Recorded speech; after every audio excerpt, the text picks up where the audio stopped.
இப்படி நல்ல 4வது கணக்கு 14 சென்டிமீட்டர் விட்டமும் 8 சென்டிமீட்டர் உயரமும் கொண்ட ஒரு கூம்பை ஒரு உள்ளிடற்ற கோலமாக மாற்றுறாங்க.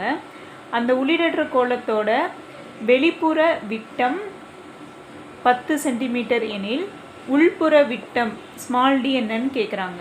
இப்போ இந்த கூம்போட விட்டம் 14 சென்டிமீட்டர்னா இதோடைய ஆரம் எவ்வளோ இருக்கும்? ஆரம் 7 சென்டிமீட்டராக இருக்கும். அதே மாதிரி இந்த உள்ளிடற்ற உருளையோட விட்டம் வெளிப்புற விட்டம் 10 சென்டிமீட்டர், இப்போ வெளிப்புற ஆரம் அப்படிங்கிறது 5 சென்டிமீட்டராக இருக்கும். ஓகேவா? இப்போ இதுலேருந்து என்ன சொல்லலாம்? கூம்பின் கன அளவு உள்ளிடற்ற கோலத்தின் கன அளவுக்கு சமமாக இருக்கும். இப்போ 1/3 பை இன்ட்டு ஆறுக்கு பதிலாக 7ன்னு சப்ஸ்டியூட் பண்ணுவோம். 7 ஹோல் ஸ்கொயர்டு இன்ட்டு ஹெச்சோட value 8 is equal to 4/3 pi into r cube. Capital ஆரோட வேல்யூ 5. இப்போ 5 cube minus small r value தெரியாது, ஆர் கியூப். 3 கேன்சல் ஆயிரும், பையோட வேல்யூ கேன்சல் ஆயிரும்.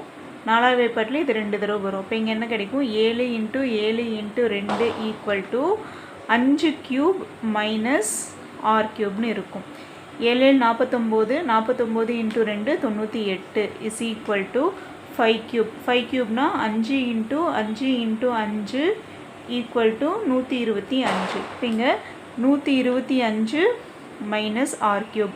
இந்த ஆர் இங்கே கொண்டு போனோம்னா r cube is equal to 125 minus 98. 125ல் 98 மைனஸ் பண்ண போகிறோம்.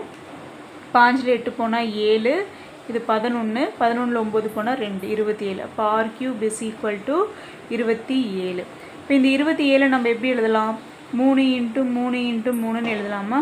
அப்போ r cube is equal to 3 cube. அப்போ ஆரோட வேல்யூ 3. ஆனால் நமக்கு கேள்வியில் என்ன கேட்டிருக்காங்க? உள்ளிடற்ற ஆரம், உள்ளிடற்ற விட்டம் கேட்டிருக்காங்க. D is equal to 2r. இப்போ 2 × 3 இஸ் ஈக்குவல் டு 6 சென்டிமீட்டர் அப்படிங்கிறது தான் உள்ளிடற்ற விட்டத்தின் மதிப்பு.